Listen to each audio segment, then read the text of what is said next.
Welcome to the official channel of Prosper Anang Ministries. Step into a powerful journey of faith, inspiration, and spiritual growth with Pastor Prosper, a privileged servant of Jesus. As the lead pastor of the New Testament Gospel Church in Benin City, Nigeria, Pastor Prosper is on a global mission to transform lives. He is an author, writer, fluently sharing God's Word, deep, life-changing insights right to your screen. If you are seeking spiritual guidance, a vibrant faith with God, you are in the right place.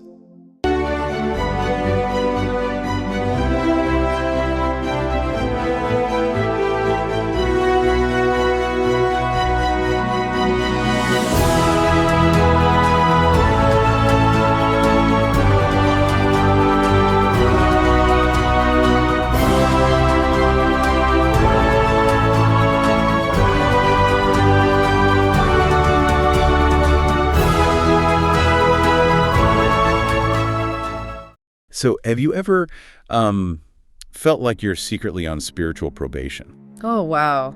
Yeah. That is a heavy way to put it, but yes. Right. Just think about it for a second. Like, when an unexpected financial crisis strikes out of nowhere, or, a family dynamic suddenly just completely falls apart. Or a health issue pops up. Exactly, a health issue. Is your immediate reflexive thought, what did I do wrong? Like, is God punishing me for something I did, 5 years ago? It's a profoundly common reflex. I mean, it perfectly captures the mindset of an accused person who is just living defensively. Yeah. You're always waiting for the other shoe to drop. You just assume that the moment the universe throws a curveball at you, it's simply the consequences of your past finally catching up to you. Yes. It's this sense of constantly looking over your shoulder, kind of like a fugitive who barely evaded a maximum security prison and is just waiting for the authorities to bust down the door. That is exactly what it feels like. Well, today we are completely dismantling that exact feeling. We're jumping into a deep dive using today's word for you, devotional, by Pastor Prosper Anang as our guide. Such a fantastic resource. It really is. Specifically, we're looking at a phenomenal teaching he wrote called The Courtroom of Grace. And our mission today is really simple. We want to help you permanently shift your spiritual posture from a vulnerable defendant to an authorized officer of the court. It is a vital shift because Pastor Prosper Anang identifies this persistent, low-grade guilt as the single biggest obstacle to a believer's effectiveness. The single biggest obstacle. Yeah. And he uses this striking phrase to describe it. He writes, "You cannot successfully execute authoritative decrees in the realm of the spirit while stressed in the mental uniform of a prisoner." Oh, man. That quote literally stopped me in my tracks. It's powerful. The mental uniform of a prisoner. Yeah. But I do want to push back on this a little bit, or at least, dig into the actual mechanics of it. Sure. Why does a state of mind, this mental uniform, completely neutralize someone's prayers? I mean, if God is all-powerful, why does my lingering anxiety about my past shut down my spiritual effectiveness today? Well, because of the underlying legal reality of the spiritual realm. Okay, unpack that. Right. So if you approach the realm of the spirit with this subterranean anxiety, wondering if you're secretly in trouble, you are effectively begging from the defense box. You're still the defendant. Exactly. You're standing before the bench hoping the judge just happens to be in a good mood and, shows you a little bit of mercy today. Which is how a lot of people pray. They do. But you cannot do that and simultaneously speak with the sovereign authority of a ruler. The two postures are completely mutually exclusive. So it's an identity crisis that manifests as a legal crisis. Precisely. Pastor Prosper Anang is showing us that until you resolve your legal status in the heavenly courts, your spiritual warfare is just going to degenerate into empty, panicked shouting. Empty shouting. Wow. Yeah, you can shout at the darkness all you want, but if you mentally believe you belong in a prison cell, you have zero internal authority to issue a binding legal decree. That makes total sense. Yeah. It's like a random civilian trying to step into a busy intersection and direct traffic. Oh, that's a great analogy. Right. You can wave your arms all day, but nobody's going to stop for you unless you have the badge and the uniform of an authorized officer. Because the authority doesn't come from how loud you yell, it comes from your recognized standing. Exactly. So the obvious question then is, how do we take off this mental prisoner uniform. Well, to do that, the text points us toward the exact legal language used in a foundational verse. This is Romans 8.1 in the New King James Version. Okay. It says, "There is therefore now no condemnation to those who are in Christ Jesus, who do not walk according to the flesh, but according to the Spirit." Okay, I have to say, I've heard that verse 1,000 times. Most of us have. It's almost a cliche in religious circles, right? No condemnation. It usually just sounds like a warm, fuzzy self-help affirmation. The pat on the back. Yeah. Like, hey, don't be too hard on yourself. God loves you anyway.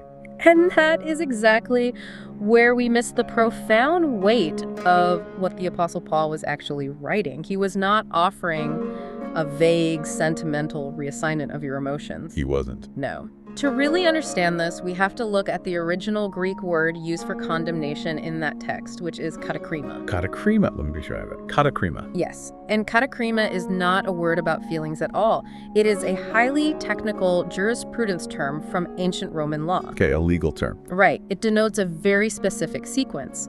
It means a formal verdict of guilt followed immediately by the rigorous, unyielding execution of the corresponding penalty. Wait, let me make sure I'm grasping this. It means the punishment isn't just threatened, it's actually carried out. Yes, the penalty is executed. So when Paul says there is no katakrima, he isn't saying God is letting you off with a warning. Exactly. He is establishing an unshakable judicial fact.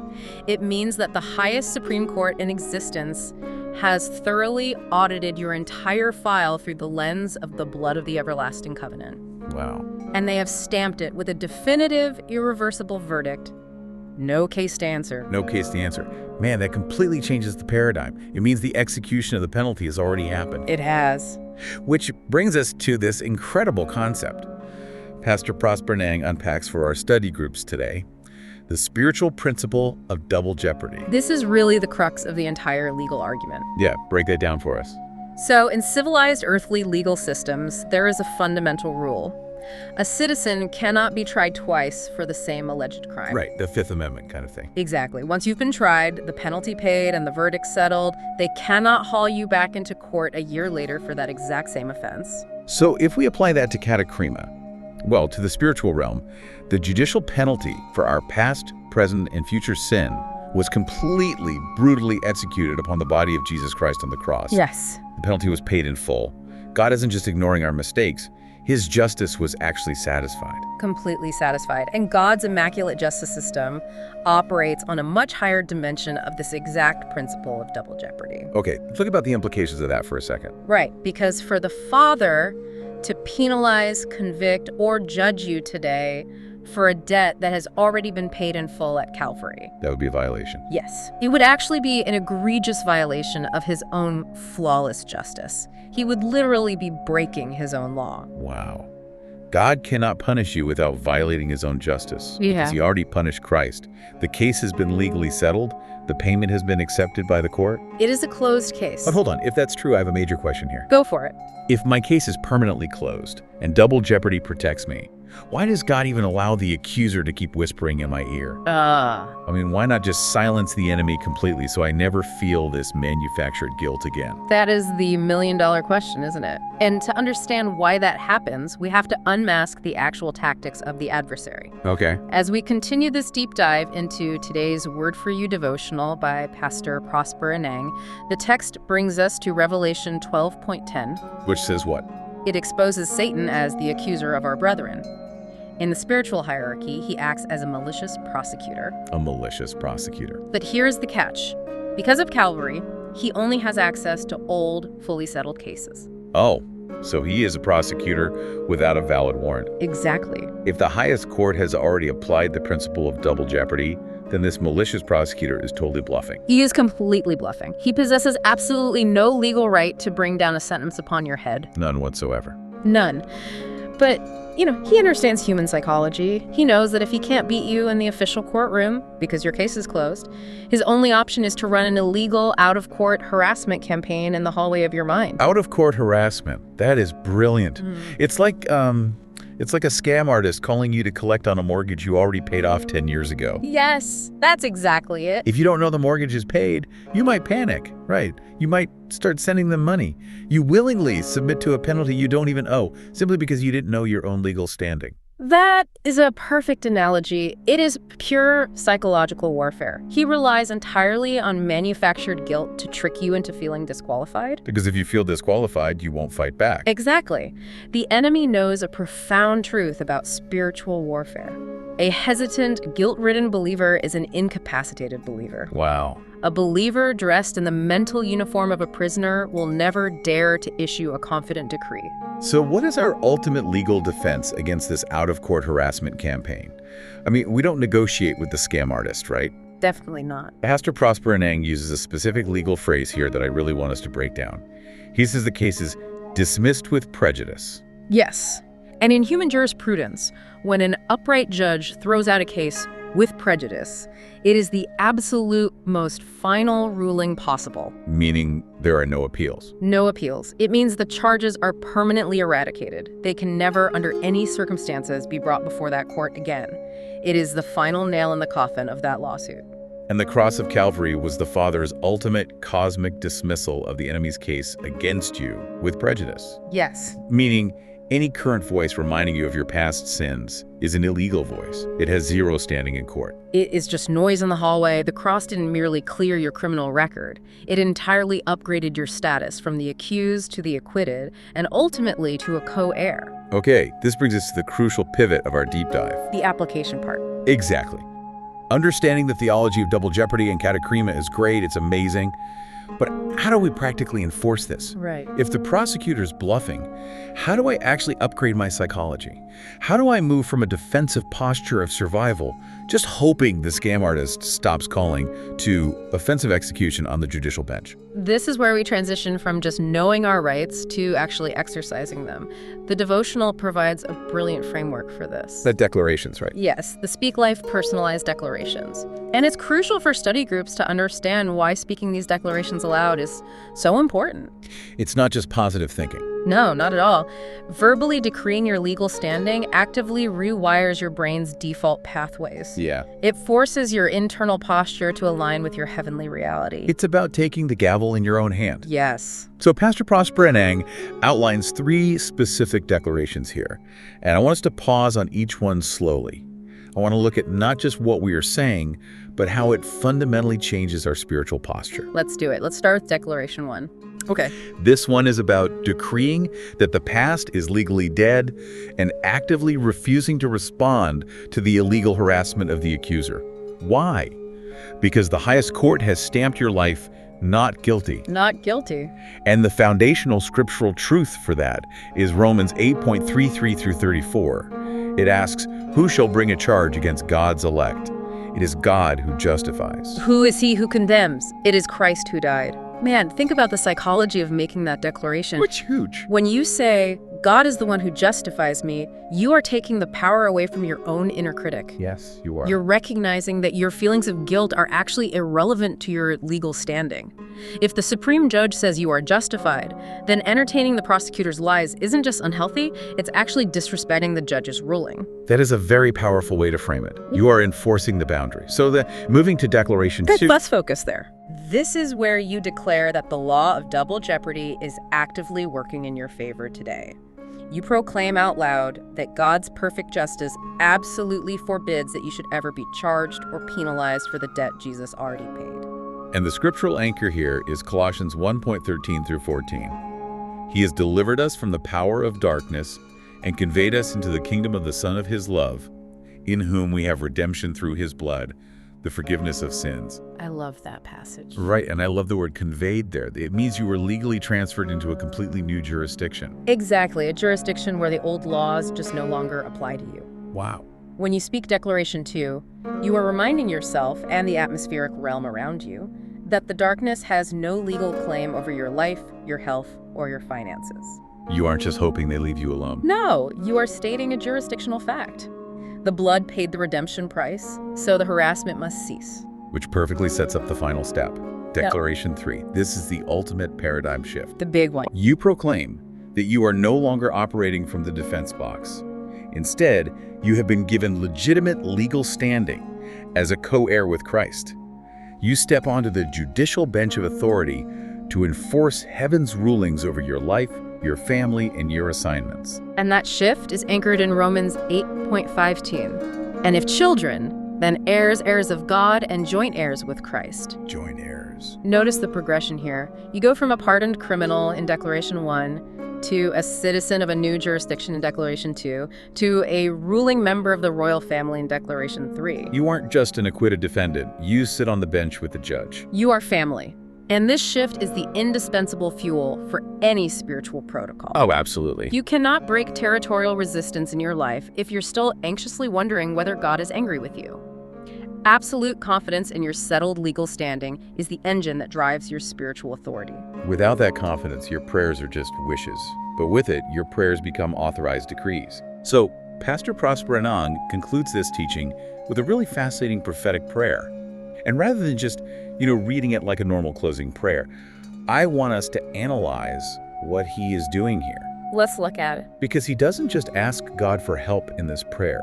He actually uses intense legal imagery to confront the enemy directly. He does. It's a brilliant example of praying from the bench.